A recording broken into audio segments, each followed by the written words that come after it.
Uma boa noite a todos.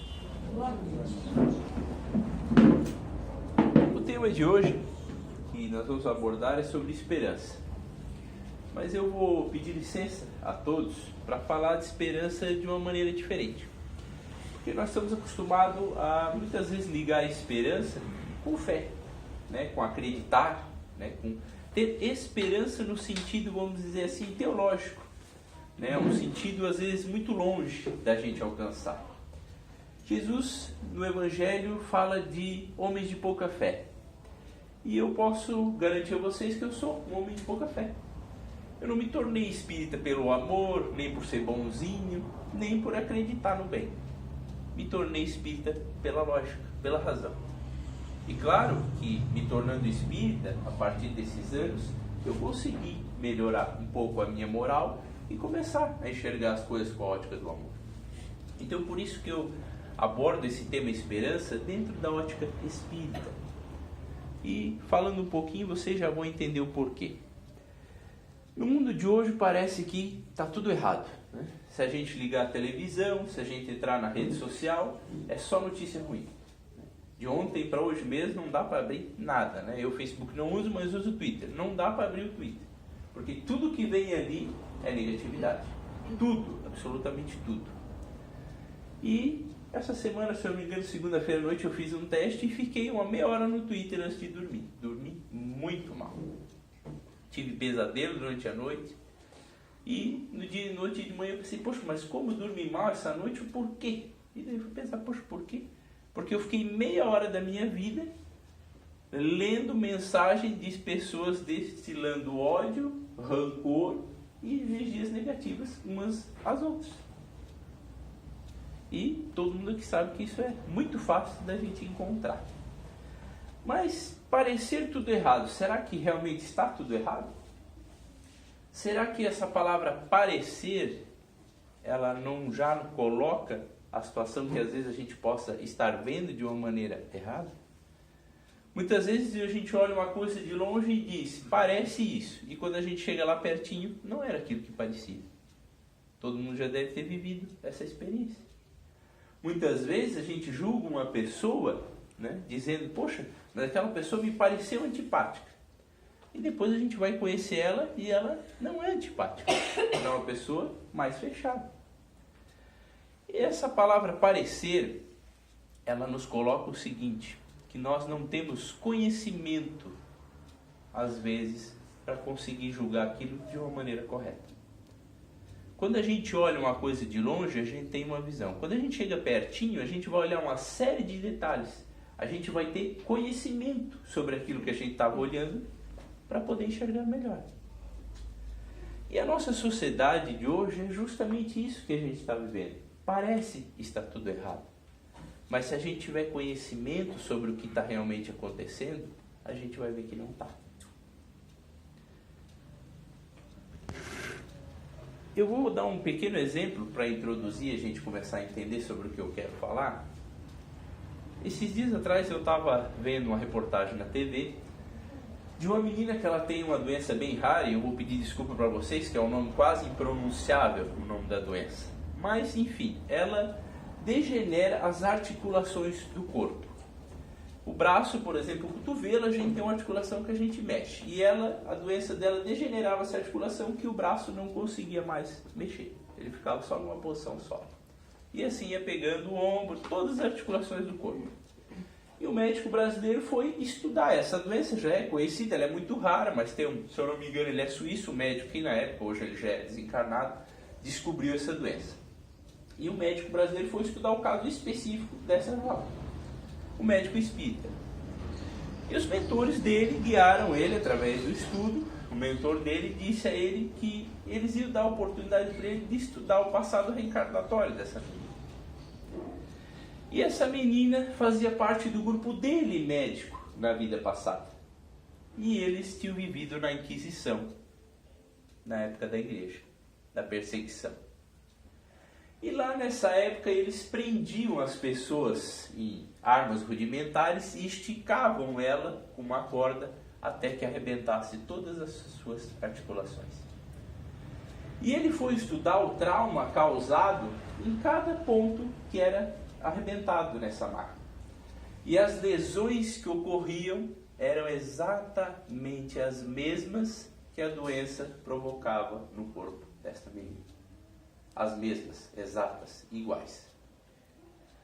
Então, se a gente observar, é um sofrimento enorme para essa família e para essa jovem que reencarnou com essa doença. Não há dúvida disso. Nós precisamos ajudar, levar fé, levar esperança. Mas parece que está tudo errado com essa menina, não é? Mas não está. Quando a gente tem o conhecimento da vida como um todo, a gente percebe que não está errado. Ela provavelmente até optou passar por essa encarnação para recuperar aquilo que ela tinha deixado pendente para trás. Mas o nosso assunto não é reencarnação hoje. Eu apenas citei um exemplo para que entendamos o que é a questão do parecer. Nós sabemos que dentro da doutrina espírita se fala muito em transição planetária. Eu não vou me estender nesse assunto, que não é o tema, mas a transição planetária, na verdade, é uma mudança de planeta para melhor. É como se nós estivéssemos estudando agora na 3ª série e a partir do ano que vem, quem for aprovado vai para a 4ª. Vai para uma série mais avançada, um local melhor, né, com conhecimentos novos a aprender. Só que quando se faz uma mudança, e todos nós sabemos disso durante a vida, há tribulações. Se eu mudar de classe, por exemplo, eu vou ter uma professora nova, eu vou ter amigos novos e eu vou ter um período de adaptação. E para mim fazer essa mudança, eu preciso dar oportunidade a todos da classe a receber a matéria. Se eu não der essa oportunidade a todos de receber a matéria, eu não vou estar sendo justo. E Deus é soberanamente justo e bom. Então, na verdade, esse processo que o planeta está vivendo, nada mais é do que a oportunidade para todos os espíritos que vivem em torno do nosso planeta de evoluir, de melhorar, de receber a oportunidade de ir em frente. A gente vê hoje em dia essas crises, por exemplo, a crise da sexualidade. Hoje está completamente denegrido a palavra sexo e o que realmente significa perante a lei de Deus o sexo. Nós vemos hoje pessoas tendo parceiros novos todos os finais de semana. Nós vemos pessoas vendendo os seus corpos na televisão o tempo todo, como se isso fosse absolutamente normal. A gente saiu de uma repressão nos anos 50, 60, para de 70 em diante as coisas irem de uma maneira que, em vez de liberdade, hoje virou libertinagem. Mas, como eu disse mais uma vez, será que isso está tudo errado? Vamos agora saber o porquê disso tudo. Manuel Filomeno de Miranda nos comenta em várias obras através de Divaldo Pereira Franco sobre sexualidade. São 3, 4 obras pelo menos falando sobre isso. Quem tiver interesse pode procurar na internet.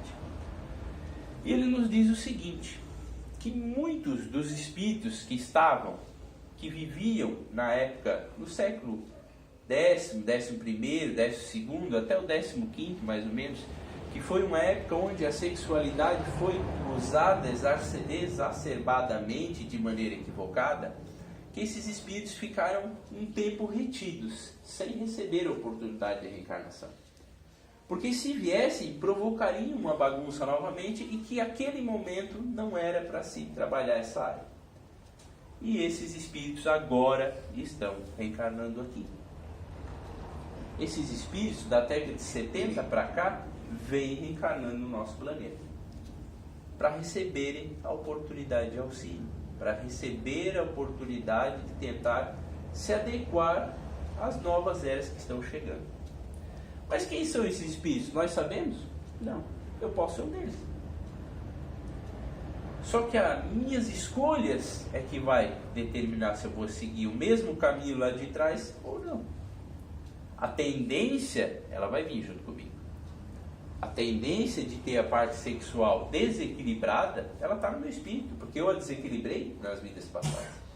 Mas preciso a desequilibrar de novo? Não. Essa é uma decisão minha. Então nós temos que sempre ter em mente que muitos dos espíritos que estão reencarnando com conflitos sexuais em todas as áreas, eles não são obrigados a viver as experiências que estão vivendo. Eles têm a tendência para viver isso, mas eles têm que ter a capacidade de enfrentá-las. E infelizmente muitos deles não vão enfrentar. E quando chegar no final do ano, como eu coloquei como exemplo antes, eles não vão passar de ano. E vão ter que repetir. E repetir significa que quando o planeta evoluir o suficiente para chegar a um mundo de regeneração, infelizmente eles não vão poder mais habitar entre nós. Nós vemos hoje as pessoas tatuando os corpos completamente. Principalmente hoje a gente vê jogadores de futebol com 70%, 80% dos corpos tatuados. Ah, Juliana, isso é preconceito? Nenhum. Nós somos livres, cada um é livre para fazer o que achar melhor. Mas, mais uma vez, nós vamos buscar onde está a origem disso. No passado, não tão distante, existia uma série de civilizações que pintavam os seus corpos. Uns pintavam por tradição, outros pintavam por ser de alguma tribo que precisava fazer. Os vikings naquela época também pintavam, usavam brinco, adornos, de tudo quanto é jeito. Então, mais uma vez está aí. Muitos desses espíritos estão recebendo novamente a oportunidade de estar entre nós. Nós vemos hoje pessoas fazendo todo tipo de cirurgias estéticas para melhorar. Né? Há pessoas aí que até procuram imitar bonecos humanos, né? Até da Barbie, alguma coisa, do namorado lá da Barbie, né? O Ken humano, né? Tinha alguma coisa. Então são pessoas que têm conflitos dentro de si mesmo. Mas esses conflitos vêm de onde? Vêm de agora? Não. São pessoas que já vêm com esses conflitos passados. Então o que eu quero dizer com esses alguns exemplos que eu citei? Há uma grande horda de espíritos que estão reencarnando no planeta, principalmente nas últimas 3 décadas, que têm grandes dificuldades em várias áreas. E essas dificuldades vão aflorar. E muitos de nós que estamos aqui também fazemos parte deles, cada um com as suas dificuldades. Isso quer dizer que nós viemos aqui para bagunçar o mundo? Não. Como eu disse, cada um tem o livre-arbítrio para tomar suas decisões. Mas nós somos mais acessíveis a esses erros, porque isso já vem dentro da gente. Uma coisa que é muito comum na nossa sociedade, e agora eu me incluo bem dentro deles, são os ansiosos. Existe uma doença muito comum, apesar de que a maioria não conhece, que se chama síndrome do pânico. Eu tenho ela. E ela é uma doença de total característica da pessoa controladora e ansiosa. E eu tive essa experiência e não desejo ela para ninguém, porque quem tem síndrome de pânico tem a sensação naquele momento, quando a crise dá, que vai desencarnar naquele momento, que vai morrer.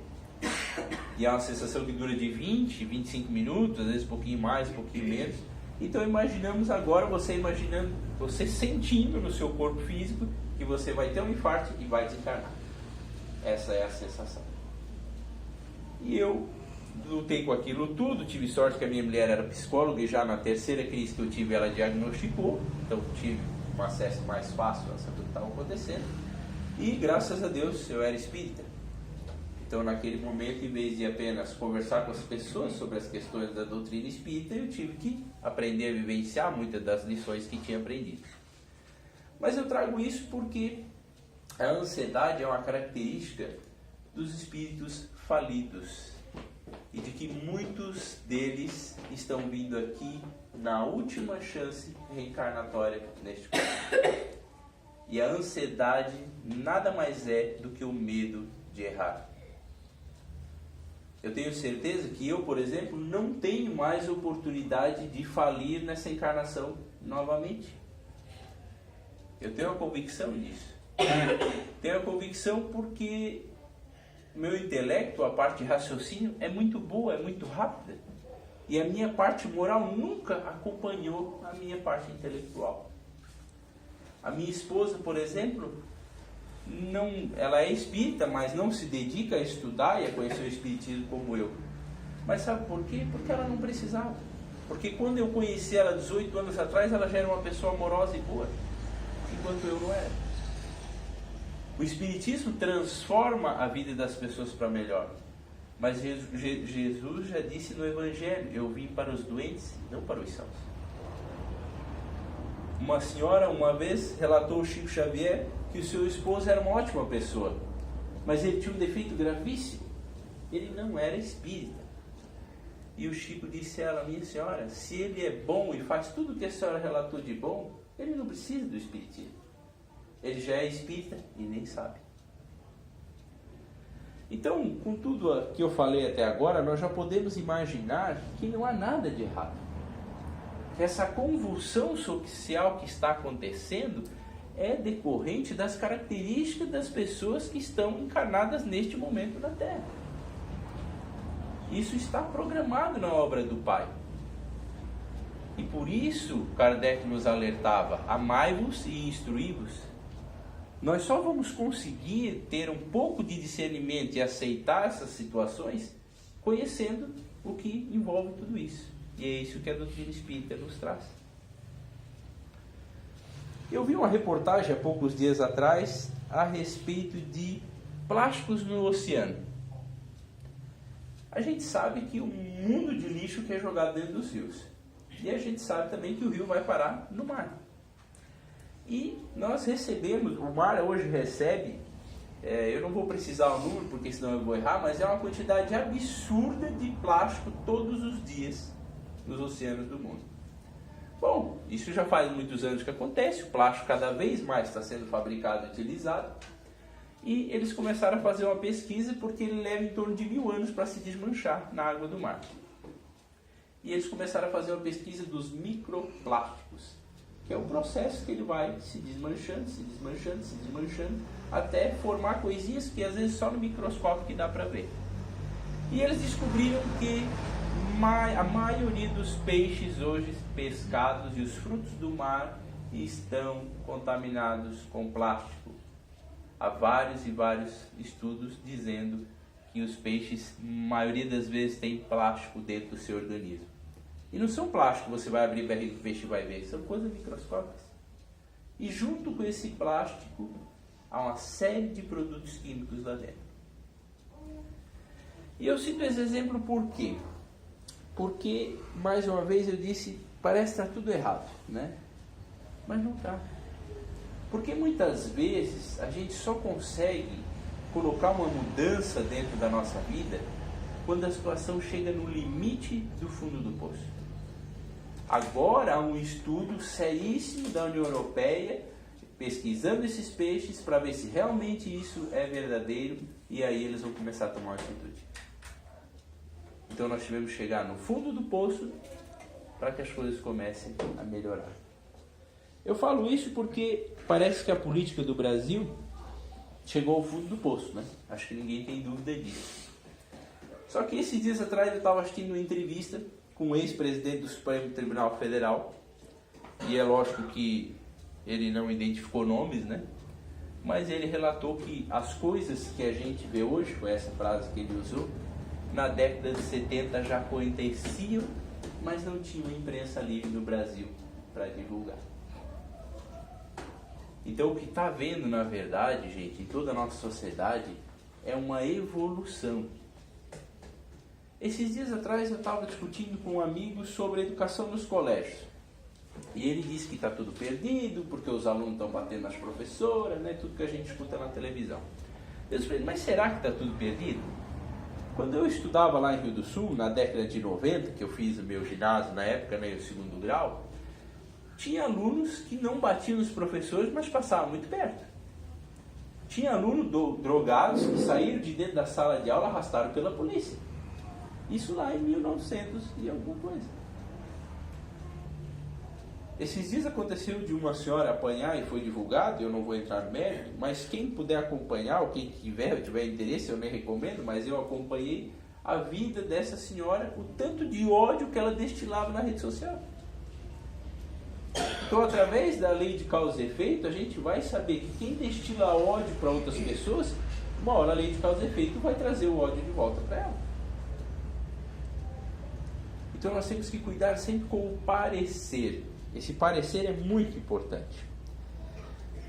Para finalizar essa parte, nós temos que entender que Jesus falou no Evangelho que chegaria a hora da separação do joio e do trigo. E o momento da separação chegou. E quando ele fala do joio e do trigo, não quer ele dizer que a parte ruim vai ser abandonada por Deus ou vai ser excluída. Não. Nós sempre vamos receber novas chances. Mas tem que haver essa separação, porque vamos dizer que aqui é uma grande sala de aula. E a partir do mês que vem vai ser instalado um sistema de ensino com tablets. Não vai existir mais caderno, livros, apenas tablets. Só que 5 de nós nunca viram tablet na vida. Não quiseram aprender, tiveram oportunidade e disseram, não, nós não vamos usar tablet. Bom, infelizmente, a partir do mês que vem, esses 5 vão ter que ser retirados da sala. Porque senão eles não vão aprender nada, porque eles não sabem mexer em tablet, e vão começar a atrapalhar os outros. Isso é a transição planetária. Isso é a separação do joio do trigo. As pessoas que, como eu disse, como eu, receberam a última, talvez, oportunidade de reencarnação aqui no nosso planeta, se não agarrarem essa oportunidade, se não agarrarem esse momento, essa oportunidade mesmo de evoluir, de ser pessoas melhores, infelizmente terão que se retirar. Porque vão começar a atrapalhar as outras pessoas, que são a grande maioria. Mas eu pergunto para vocês, precisa ser tudo tão difícil assim? Precisa ter essa convulsão social toda? Não, não precisaria ter. O objetivo de Deus reencarnando esses espíritos aqui não é que as coisas fiquem assim. Só que infelizmente nós estamos usando mal o nosso livre-arbítrio. E como eu disse antes, as pessoas só buscam algum tipo de mudança na vida quando estão no fundo do poço.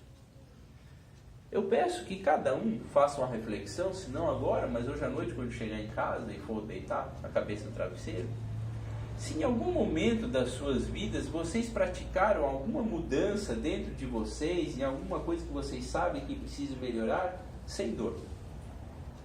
Sem ter nada de errado na vida de vocês. O trabalho vai bem, a família vai bem, todos vão bem, tudo vai bem. Será que a gente deita de noite, né, e procura fazer essa melhora? Eu tenho certeza que a grande maioria não. E eu também sou um deles. Não. A gente só muda quando está com dificuldade. A gente só muda quando está com problema. Eu fui desligado da minha empresa depois de 13 anos de representante comercial. E havia vários clientes que eu não estava visitando mais. Porque eram clientes pequenos, compravam pouco, davam trabalho. Engraçado que agora com a empresa nova eu comecei a visitar todos eles de novo. Por que será? Porque eu estou com problema. Eu já deveria estar visitando eles, porque mesmo que comprassem poucos, eles são clientes, eles vão comprar. Mas como estava tudo bem, eu não visitei mais eles. E agora que o problema chegou, eu comecei a visitar de novo. E essa é a nossa vida, ou pelo menos da grande maioria. E dor, gente, não significa coisas ruins. A dor é evolução. A dor só vem para a gente andar para frente. Se nós tivéssemos a capacidade e o discernimento de evoluir sem dor, numa boa, aprendendo, fazendo melhor, não precisaria ter dor. Um exemplo bem clássico, e eu tenho isso da minha família, alguém que é alcoólatra. E eu peço a licença para vocês para falar dessa questão, que o alcoolismo não é só daquelas pessoas que bebem todos os dias. A pessoa que bebe exageradamente toda sexta, todo sábado e domingo, também é um alcoólatra. Mesmo que de segunda a quinta ele não beba nada. Porque alcoolismo não é quem bebe todo dia. Alcoolismo é quem não tem controle do momento de parar de beber. Eu conheço um amigo meu que de segunda a quinta ele não bebe. Mas todo final de semana, sexta, sábado e domingo, ele está alcoolizado. E pior, se ele estiver doente, tiver que fazer um tratamento com antibiótico 7 dias, ele só faz 4. Porque vai chegar na sexta-feira e ele vai tomar a bebida mesmo tomando antibiótico. Então é claro que ele é uma pessoa viciada, dependente químico do álcool. Mas voltando ao exemplo, normalmente quando a pessoa se dá conta de que é alcoólatra e para de beber, Quando ela está no fundo do poço. Quando ela já perdeu tudo. Quando ela está desmoralizada pela família. Quando ela quebrou financeiramente. Aí muitas vezes é que a pessoa vai se dar conta. E ele precisava passar por essa dor de perder a família, de perder os bens, dessas coisas todas? Não. Mas se ele não tivesse essa dor, ele não pararia com o vício dele. Ele não pararia, né, naquela continuação, naquele erro que ele estava cometendo.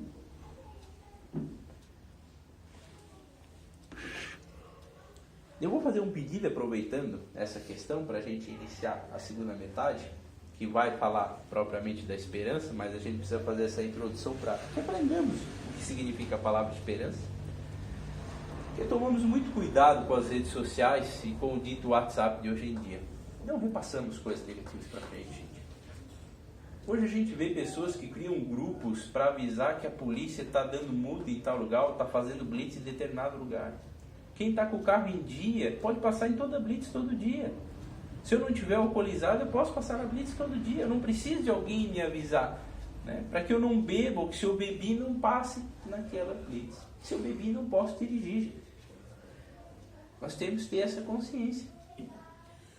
Hoje tem pessoas praticamente especializadas em passar em acidentes e bater foto de pessoas acidentadas ou desencarnadas dentro dos carros. Eu não tenho grupo de WhatsApp, só tenho um grupo do meu ES lá de Rio do Sul e um da família. Mas quem tem sabe que isso é absolutamente comum. Pessoas, aconteceu um acidente aqui na BR-470, em 10 minutos está espalhado as fotos do acidente por todos os lugares.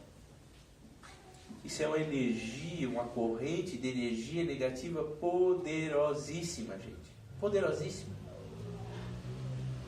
A gente vê pessoas hoje sendo denegridas e tendo as vidas destruídas por ter cometido um erro. E essa semana eu vi isso aqui no Rio Grande do Sul. Um radialista cometeu o erro de realmente falar uma expressão homofóbica e racista ainda.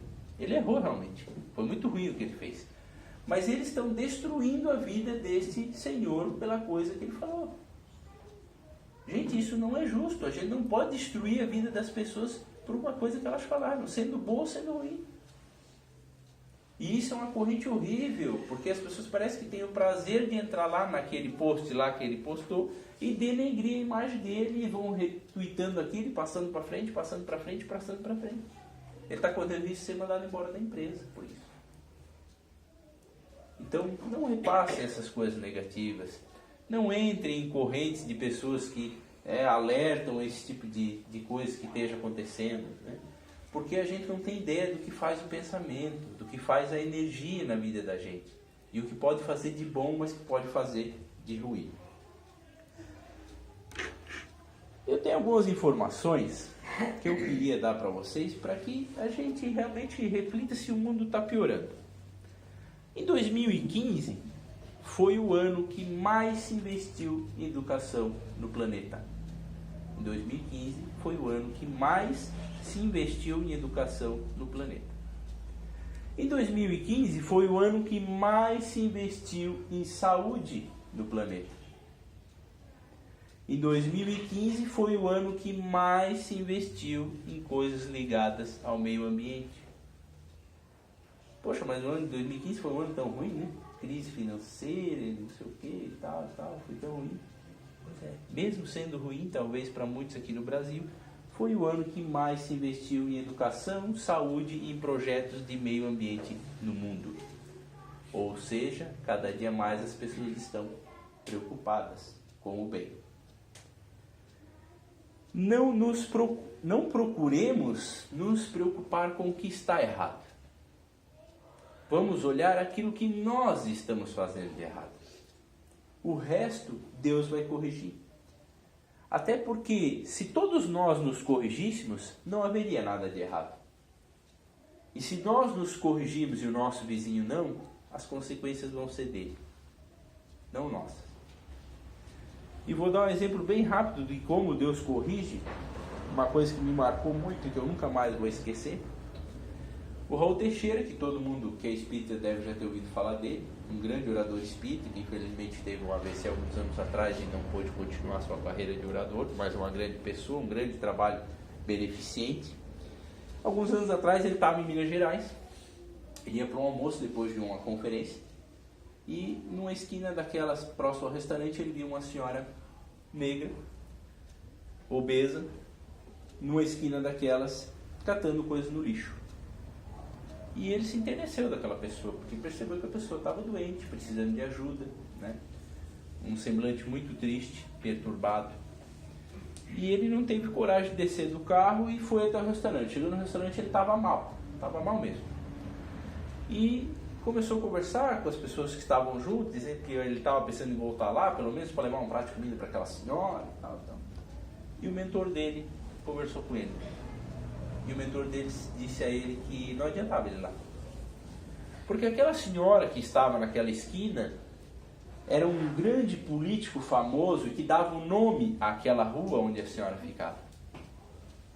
E que ele estava preso à energia daquela rua que levava o seu nome na encarnação anterior por todos os abusos e atrocidades que ele fez. Então não adiantava o que fizessem, que eles não tirariam ela daquela esquina. Porque energeticamente ela estava ligada àquilo. O peso e a culpa e a consciência dela estavam ali. Então, não fiquemos tão preocupados com a política do Brasil. Lógico que vamos aprender a votar, vamos procurar votar bem nas eleições, mas não vamos se preocupar tanto.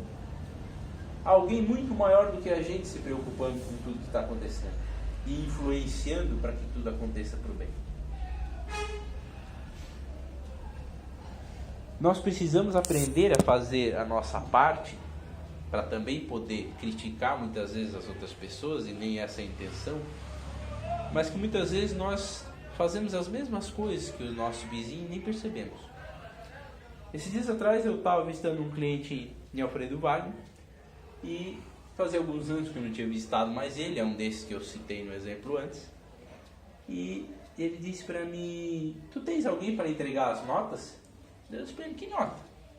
Daí ele disse: não, eu compro a mercadoria contigo, mas tu fatura para o nome de alguém e me traz só a mercadoria, eu te pago à vista. Eu disse: mas como assim? Não, sabe o que é? Eu sei que nas prefeituras pequenas eles precisam fazer gambiarra, eles precisam fazer dinheiro, e daí eles pegam nota fria de outros lugares, né? E o dinheiro eles ficam para eles. Poxa vida, o cara é meu cliente, né? Eu conheço ele há tantos anos, me fazendo uma proposta dessa na cara dura, né? Durante a tarde. E ele ainda disse: não, eu faço isso aí porque eu não posso mais pagar imposto, porque os políticos são tudo ladrão. Eu não respondi nada para ele, porque eu não ia arrumar, né, um conflito com aquilo. Os políticos, a maioria deles, não todos, muitos deles são corruptos, mas ele é um corrupto igual. Ele não quer pagar imposto e está querendo que ajude uma prefeitura, que tem alguém sendo corrupto dentro da prefeitura, com nota para que ele também seja corrupto. Então talvez ele nem se perceba que ele é igual aos políticos que ele critica, mas ele é. O mundo é tão ruim, né? Parece tudo tão errado. Vou contar uma história bem rapidinho de uma menina que eu fiquei sabendo essa semana. Ela tinha uma doença rara, morava ali em Navegantes, não sei se alguém viu na internet. E o mundo é tão ruim, mas ela precisava fazer um tratamento diferenciado nos Estados Unidos e custava R$50 mil por mês o tratamento e o alojamento para os pais dela e o irmão. E mesmo nesse mundo tão ruim, as pessoas se ajudaram e bancaram ela 1 ano e meio nos Estados Unidos, fazendo o tratamento de R$50 mil por mês. Então, meus irmãos, o mundo não está tão ruim. A família dela era uma família humilde, não tinha condição nem de 10% disso por mês. E eles criaram uma corrente de solidariedade no Brasil e nos Estados Unidos que sustentou ela 1 ano e meio. Infelizmente ela desencarnou. Felizmente para a gente, né, que ainda não tem a capacidade de Deus de observar as coisas. Mas tenho certeza que ela chegou no mundo espiritual renovada. Está em alegria, porque ela era uma criança diferenciada, de entendimento para a idade que ela tinha, de tudo que acontecia com ela, e ela sempre esteve alegre, sempre sorrindo, sempre em frente, nunca reclamando do que passou. E as pessoas dizem assim para mim: Juliano, mas tudo bem essa questão de esperança, né? A gente sabe que as coisas estão melhorando. Eu costumo citar sempre o exemplo do asilo de Rio do Sul, onde a gente tem um trabalhinho lá também, que cada ano que se passa aumenta o grupo de voluntários que vai praticar algum trabalho no asilo de Rio do Sul. Todos os anos aumenta, nunca diminui. Então as pessoas estão piorando? As pessoas não estão piorando, e nem o mundo está piorando. Cada vez mais tem gente observando a vida do seu irmão ao lado e tentando ajudar. Mas Juliano, eu não quero mais sofrer, não aguento mais, a minha vida está muito difícil. O que eu preciso fazer? O que eu posso fazer como prática? Eu tenho uma pequena receita que não vai resolver todos os nossos problemas, mas convidaria todos a participar dela. E a primeira coisa que eu indico para vocês é fazer uma oração todo dia de manhã, para vocês. De agradecimento, uma oração pedindo proteção, uma oração pedindo aquilo que vocês necessitem. E em segundo, fazer a oração logo em seguida para um amigo, para alguém que vocês sabem que esteja precisando de ajuda, que às vezes ainda está mais perdido que a gente mesmo, que a gente consegue enxergar às vezes o problema dele bem grande para a gente, porque quando é do outro é fácil a gente enxergar, né? E em terceiro, façamos uma oração para a nossa família. E em quarto, façamos uma oração para os nossos vizinhos. E por quinto, façamos uma oração para todos aqueles que a gente conhece que já desencarnou. E parece simples, mas dá um resultado tão importante na nossa vida, e vou explicar por quê. Se a gente tiver alguém que não goste da gente, que a gente fez uma oração, nós vamos ajudar a melhorar a vida daquela pessoa com oração. E se ela estiver bem, ela não vai mais ligar para a gente. Ela vai parar de se preocupar com a gente e de interferir na nossa vida. Se a gente fizer uma oração para algum familiar nosso que às vezes incomoda, que tem dificuldade, e a vida dele melhorar, ele não vai mais se importar com a gente. A vida dele vai melhorar e ele vai cuidar da vida dele. Se a gente fizer uma oração para o nosso amigo que tem um defeito tão grande, e a vida dele melhorar, ele vai ser nosso amigo melhor ainda, com mais condição de nos ajudar. Para resumir, meus irmãos, se a vida das pessoas que estiverem em nosso entorno estiverem bem, eu não tenho dúvida que a nossa também vai estar. Então o foco das pessoas hoje está errado, porque nós estamos sempre nos preocupando em melhorar a nossa vida, e isso é um erro. Nós temos que nos preocupar em melhorar sim a nossa vida, mas junto com todos os outros que estão ao nosso redor. Porque se a vida de todos eles ao nosso redor estiver bem, nós que estamos no meio também vamos estar bem.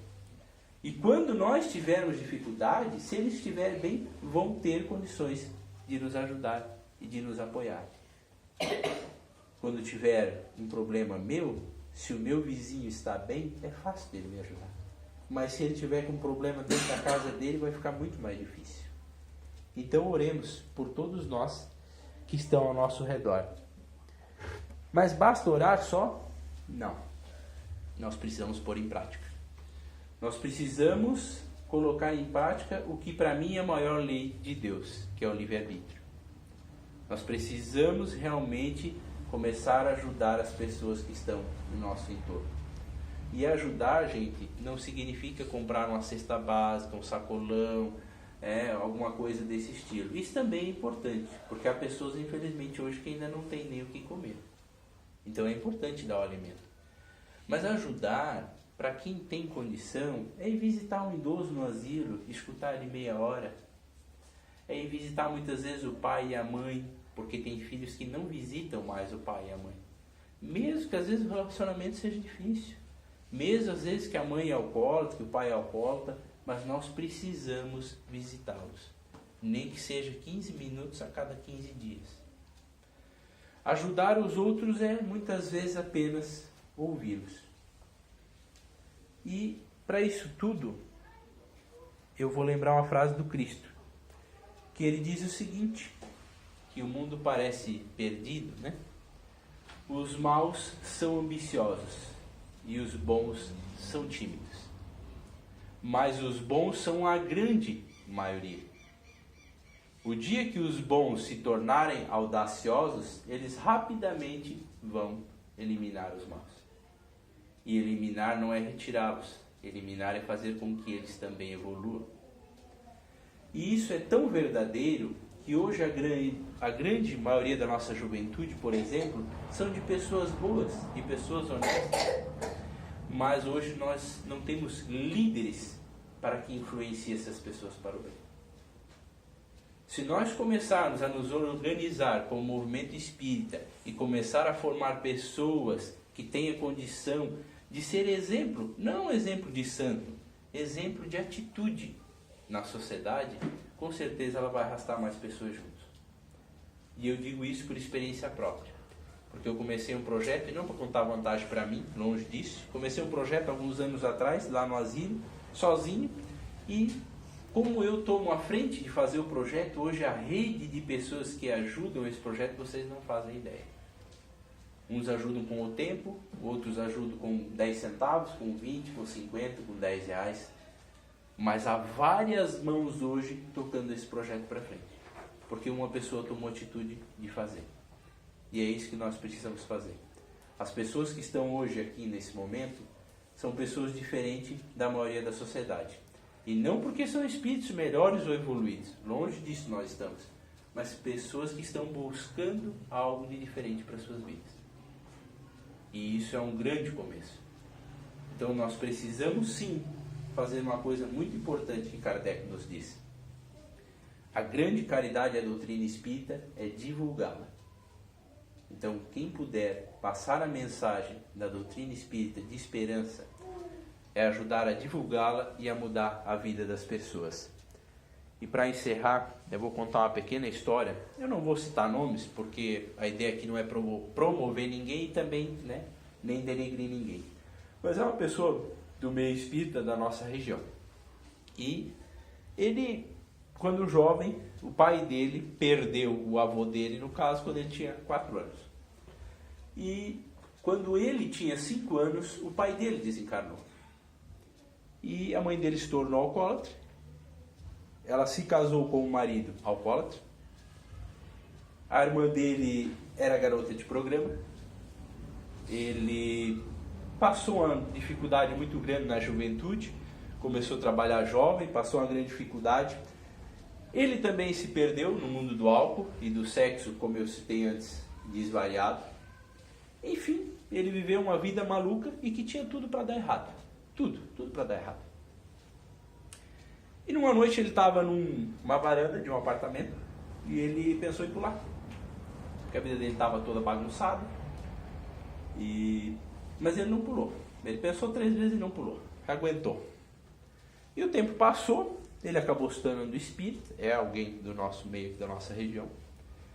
E hoje ele é uma pessoa não perfeita, longe disso, mas uma pessoa que faz palestras e tal, até acho que já deve ter vindo aqui na casa de vocês. E uma pessoa do bem. E ele conta que no momento de desespero, quando aquela noite ele ia pular, ele recebeu uma carta agora, algum tempo depois, lá no Centro Espírita Operário do Bem, onde a gente frequenta. Sai mensagens, sai psicografias, não é uma coisa que a gente vai lá e escolhe, né? A gente tem que ter mérito para receber, mas a gente faz a consulta e muitas vezes sai uma mensagem. E ele recebeu nessa mensagem que ele não ia pular aquele dia, porque o mentor dele, o protetor dele, todos nós aqui temos os nossos, estavam com ele aquele dia. E ele podia tentar o tanto que quisesse que eles não iam deixar ele pular, porque ele tinha uma missão aqui e ele tinha que cumprir.